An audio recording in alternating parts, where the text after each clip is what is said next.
Good day, guys. If a year and a half ago, at the same time as the L9 release, Huawei would have rolled this out at the same time, I would have definitely bought it without any doubt. But they were afraid. Gilevich.eng was bolder. It's a difficult segment, it's harder to sell, it's more expensive. Huawei waited, watched the Gilevich.eng, did work on their mistakes, and rolled out a more advanced, thoughtful vehicle.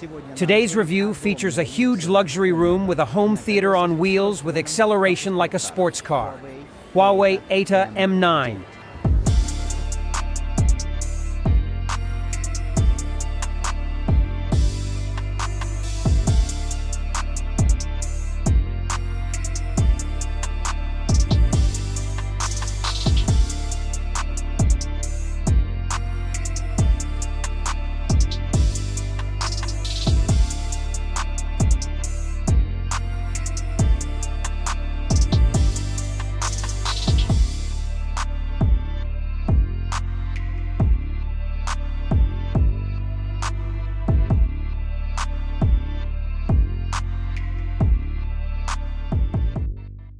The main trump card of the M9 is the fact that its body is 80% aluminum, and in the power structure they used steel, which is similar in strength to that used in nuclear submarines. Not only that, the shock-absorbing beams were made double. Also, Huawei boasted that the coefficient of aerodynamic resistance, which so strongly affects acceleration, consumption, and controllability, as much as 0.26. A total of 28 sensors, LiDARs, cameras. There's autopilot, there's auto parking. The car is sold in two versions, hybrid and pure electric. The hybrid has 3 motors, 2 electric, 1 internal combustion engine, 1.5 turbo. The total power is 490 horses with an acceleration of 4.9 seconds to 100. The pure electric version is faster and more powerful. It has 540 horsepower, 2 electric motors, all-wheel drive, acceleration of 4 and 3 seconds to 100. It has double wishbone front, multi-lever rear, air suspension, and height-adjustable ground clearance. The sidebar does not move out. It is fixed. You can minimally lower the clearance by 13 centimeters and maximally raise it by 21. Huawei Pixel's signature headlights are more advanced. They also have a projector function on the wall. You can just pull up somewhere at night and watch a movie while sitting in your car. There's also a little screen down here that can display some simple information, including some pictures. See time, battery charge, and so on. In the hybrid version, you can take the big battery for as much as 52 kilowatt hours. 2 batteries are available. The cheaper one is 42 kilowatt hours, the more expensive one is 52. The pure electric version has only 1 single battery for 100 kilowatt hours. There are auto doors, front and back. Double glazing, Swede, real wood, Napa leather. The bottom here is covered with faux leather. Huawei Sound signature music, 26 speakers. Thank you for the mechanical buttons. This button is used to open the car. There's also an emergency lever. There are also speakers in the headrest as well. This is all leather wrapped as well. There is a small compartment. It is covered with fabric. It's plastic. It's all leatherette. When you press the brake, the door closes. All seats are covered with Napa leather. Front massage ventilation heated. Rear massage ventilation heated. Third row only heated. Look, apparently, this is the biggest one-piece screen I've ever seen in a car. Tell me, who's got a bigger one? And I would argue here. I wouldn't say bigger is prettier. I think it's tacky. That's my personal opinion. But in terms of functionality, it certainly surprises the eye. It's very large in front of your eyes. I think it's very convenient if you're watching a movie, if you're looking at the cameras, looking on the floor to see if there's a nail when you're parking and so on. I think in terms of functionality, it's very convenient. In terms of aesthetics, well, I guess it's a matter of taste. I think it's tacky, my opinion. I like the pattern here. I like that it's wood and not plastic. There's no question about it. I like the dash trim materials. Just like the one on the door card. Oh no, the card is suede, and this is something a little more basic. Microfiber, but soft. Not an ounce of squeaking. It's like these screens are cemented on. It's perfect. Oops! Just praise. There's a little squeaky in this part. Here, as you can see, it doesn't. It's just concrete. And here it's creaking. Well, I take it... Oh, this thing here is creaking. This bezel here. That's it. A 4? I was going to give it a 5, but it's a 4. Thanks for the air. Wide armrest.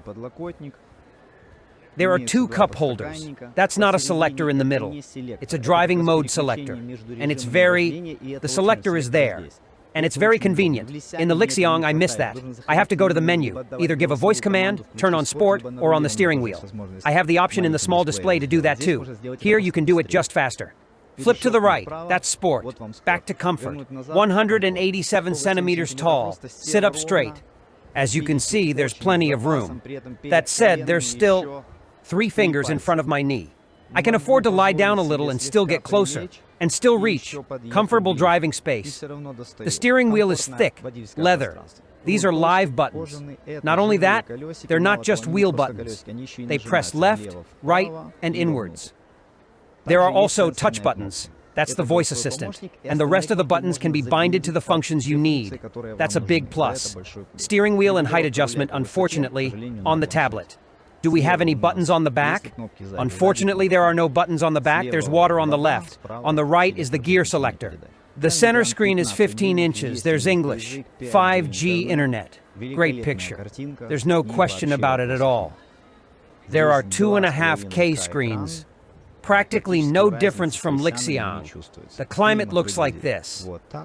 The air is mechanical, as you can see. With such a movement, as in all Huawei displays, we flip the picture. Programs. Harmony OS is standing here. Let's see how the map works. Widgets. Now, where's the map? 你好， 大凯地图 It's just going to be faster.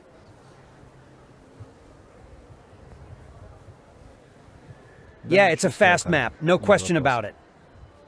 So basically, the menu bar, by the way, is the same as all Huawei menus. Top-down hotkeys. Bottom up.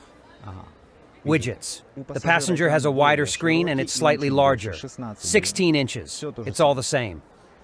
Same as here, just a little less functionality. Entertainment screen. The same climate control is available. If you want, you can flip it to the center screen and flip it back the same way. I have a curtain here. 你说 关闭遮阳帘 好的。 Next, there is a case here. The inside is covered in fabric. Touch-sensitive buttons. SOS button. These are the big mirrors. Speakers, microphones. The fabric is the same as in Gilevich.eng. There's a camera here, monitoring fatigue. Unfortunately, it is not possible to close it. Armrest. Inside is covered with fabric, quite deep, by the way. There are charging ports. There is no glove compartment, as you guessed, but there is a niche for the driver. His personal niche, so to speak. It is covered with fabric, there are charging ports, and it closes with this movement. The passenger on the right has the option to lower his footrest. There's also an option. Pull out the seat extension. Yes, it's functional. Feet on the footrest, seat extension under the knee. Very comfortable. The passenger on the right has a box. All this is also covered in fake leather. There's leather. This is where the odors are inserted.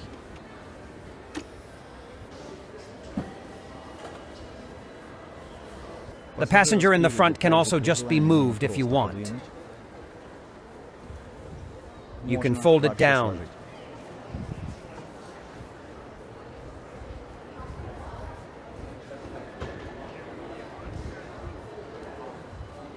Why do we fold it down? You'll see. And it's because we're also pulling to the left. So what's next? Well, okay, zero gravity. At 187 centimeters, I just can't reach the seat, I don't get it dirty. But a man taller than me would get it dirty. Now it should, in theory, return me to the right. Yes, it does. I wonder if you can just move to the left without having... position? No, you can't. There is no such button, unfortunately. The rear passenger's armrest isn't the easiest thing.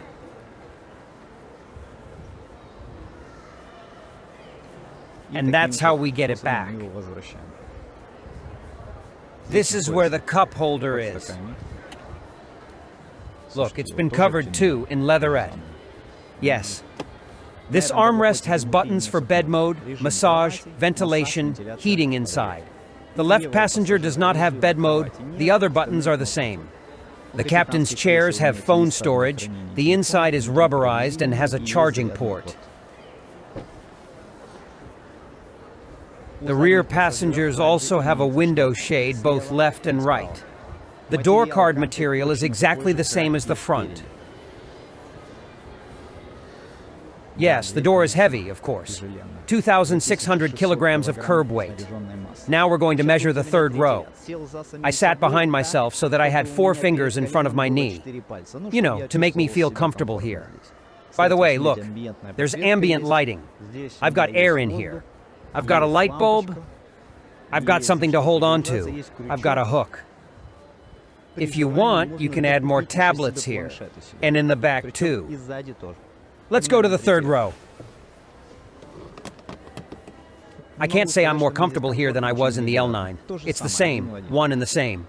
The backrest recline is adequate. It's adjustable here, as you can see, just like L9. And I'd go a long way. Yes. There's no way 3 people will sit here. 2 people? No problem. Because of the fact that 2 people will sit here, you can have that knee forward at all. And that's good. Let me show you what it looks like from this side. That's the front. However, I fit in at a height of 187. And I've not been shortchanged here either. Leather, leatherette, leather, cup holder, heated seats, wood, there's a charging port. Not only is the backrest adjustable, but the seat lifts up. L9 doesn't have that. Between the heads of the third row passengers, there is a projector hanging from the top. As a Li9 owner, I can say that these captain's chairs seem more comfortable. They're somehow bigger, although I wouldn't say they're bigger. But here I feel like I'm more comfortable here than I was in my L9 in the second row. That's about the feeling. There's a little screen where you can control the climate control. You can also open the fridge.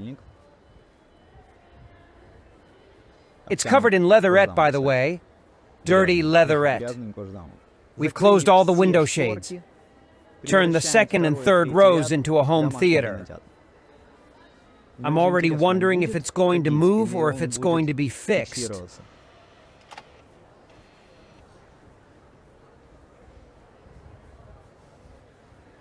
Okay, what are we waiting for? Oh, I had to push the button to get the projector to work. Look, there's a wow effect, and most importantly, if there is an ophthalmologist in the audience, please write your opinion. I'm really interested, and I Googled the information. In daycare centers, in China, for example, they're banning screens altogether. They are forced to watch on projectors, to show children cognitive some kind of content useful. And I think this is due to the fact that it is not harmful to the eyes. A screen at such a distance would be harmful to the eyes.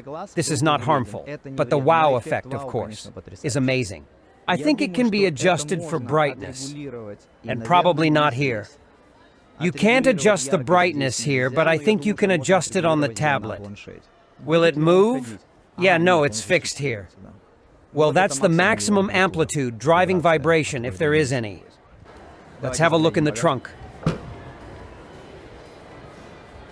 200 liters, you'll agree, it's not much. There is, however, a small niche.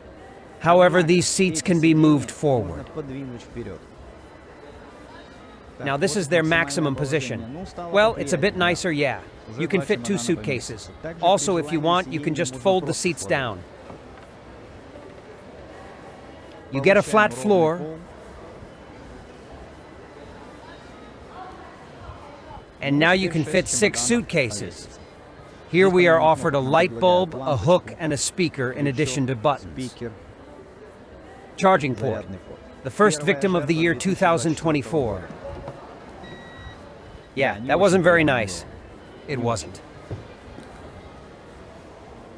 The car comes with rails by default, 265 by 40 R22, ventilated disc brakes all around. All right, let's go. Listen, I think... Give me the manhole, give me the manhole. Yeah, the tires are overinflated. We're gonna deflate them. Let's park. Okay, here we go. I already carry an electric pump with me on test drives because sometimes this happens. It was 2 and 8. Can you believe it? I did 2 and 2. It feels radically different. There's a story recently. A friend of mine here in Shenzhen bought a Yangwang U8. Calls me up and says, "Bro, something's wrong. You said the car was pretty comfortable." I liked it on the test drive too. And when I picked up my car, the second day I drove it, it was just very stiff. I know what this is about. I know he doesn't know. I come over, he's got 2 and 9. I'm deflating the tires. Well, you can't do 2 and 2 in there, the car's heavy. I gave him 2 and 4. We start driving and he has these eyes. He's asking me, what is so different in comfort just from a small difference in tire pressure? 2 and 4, 2 and 9, and so different. Yes, radically different. I recently gave my father-in-law an L9. He wanted to take his family up into the mountains. So he drove up there, drove the family. He brings the car back to me. I get in, car's stiff, just stiff. I ask him, "Why did you inflate the tires?" He says, "No, I don't know. I came to the car wash, I washed the car. I asked them just to inflate the tires well, because I'm going to the mountains. Just to be on the safe side, to check it out." They did. He got 2 and 8 inflated. I deflated the tires to 2 and 2. At Lixiang, I drive with pressure 2 and 2. And in the Hi-Fi Z, I also drive 2 and 2. Tire pressure is just so important when test driving. Very important. So, well, I have a feeling, first of all, I'm driving the Lixiang. I've got that feeling, I'm driving a Lixiang. To compare, of course, Yangwang with this car is pointless. There you sit 13 centimeters higher. And it's an SUV. It's heavy. It's just like a tractor. You're just riding a bulldozer. Not here. You're driving like a crossover. Just like the Lixiang L9. It feels exactly the same. The only thing I would say is here. It feels more responsive to acceleration, and it's a bit quieter. That's it, yeah. It's a little bit quieter. And that's despite the fact that the Lixiang is basically fine. It's like that, you know, it's solidly middle of the road. It's a little bit better here. And it's more expensive. In terms of steering. Let's try a little more serious driving, like this. I'm gonna pull it. I was getting really interested after that arc. 50, 60, okay, 78's a lot. Let's go 75. But she's holding her trajectory. It's a little bumpy, but it's holding its trajectory. But it's got a nasty bump. I think she can do another 2 or 3 kilometers. 78, I think she'll do. This is us driving a hybrid. By the way, the hybrid is sequential. It's the same as the Lixiang, 490 horsepower. 4 and 9 to 100. Lixiang has 5 and 3. It's a little faster here. And the electric version, which has a 100 kilowatt-hour battery. And it accelerates in 4 and 3. I'm sure it'll steer a bit better. What about the batteries? Range, 52 kilowatt hours. The battery is, of course, just great. For a hybrid, can you imagine? 52, like for a hybrid. Very cool. And it will certainly travel farther than Lixiang. It's 100 kilograms heavier, but it'll still go farther, like 50 kilometers. So it's 250 kilometers. I don't think she'll make it, but some 230 kilometers in the summer. Less in winter, less on the highway. But the electric car, the pure electric version, only has a 100 kilowatt-hour battery. That's not very much for a car of this weight. Still, a hybrid, I think, is more interesting than a pure electric car. However, I would only take the pure electric. Because it accelerates faster, it handles a bit better, I'm sure. But 100 is a little low, I'd say, for a car like this. However, it is a battery. Both batteries are from cattle. And here is this 100 from cattle. In pure electric version, it's supposedly the latest version of the battery. But they're claiming some 600 kilometers. I don't know. I think it's 470 like that. And that's in the summer in the city. On the highway, less and less. The regeneration mode is here. It's stronger than gilevich.eng's. Okay, folks, that's how I see it. To summarize, I believe this is simply an improved version of gilevich.eng. And so far, in my mind, among crossovers, it's the new king. That's what I'll say. To those who watched this video to the end, thank you. Take care. You know what to do.